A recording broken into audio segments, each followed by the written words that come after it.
Hello bachchon, so let's understand the question first. A test particle is moving in a circular orbit in gravitational field produced by a mass density k by r square. Identify the correct relation between radius and period. So बच्चों मान लेते हैं हम इस तरीके से r distance पर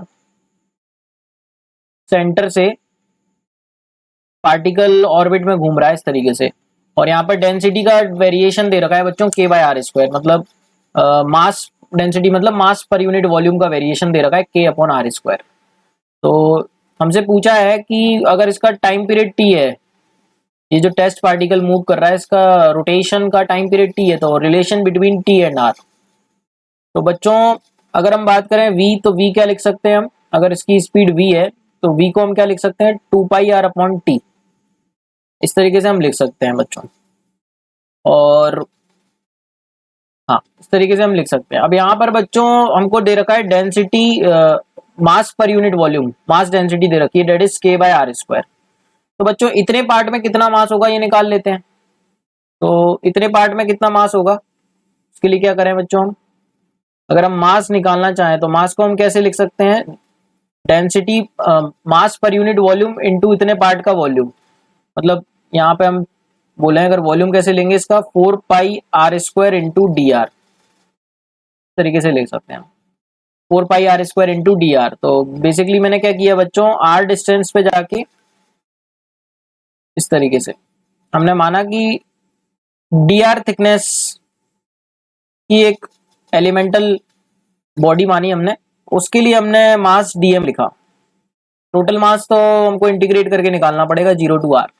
तो डीएम मास हम कैसे लिख सकते थे बच्चों, mass per unit volume into volume of that elemental part which is 4 pi R square into D R. तो रो आर हमको दे रखा है बच्चों k बाय आर स्क्वायर, तो ये k by R square into 4 pi R square D R बना from 0 to R. तो इसको इंटीग्रेट करेंगे तो ये बच्चों कांस्टेंट है, बाहर आ जाएगा 4 पाई के, और डी आर का इंटीग्रेशन हो जाएगा r फ्रॉम 0 टू r, तो ये हो जाएगा 4 पाई के आर। इसका मतलब बच्चों मास तो आ गया हमारा 4 पाई के आर। अब मास आ गया तो क्वेश्चन सॉल्व हो जाएगा हमारा इजीली, क्योंकि बच्चों हम ऑर्बिटल स्पीड कैसे डिफाइन करते हैं, under root G M upon R. तो टोटल मास हमने कितना माना, जो सेंटर पे एक्यूमुलेटेड मान सकते हैं हम g इंटू मास 4 पाई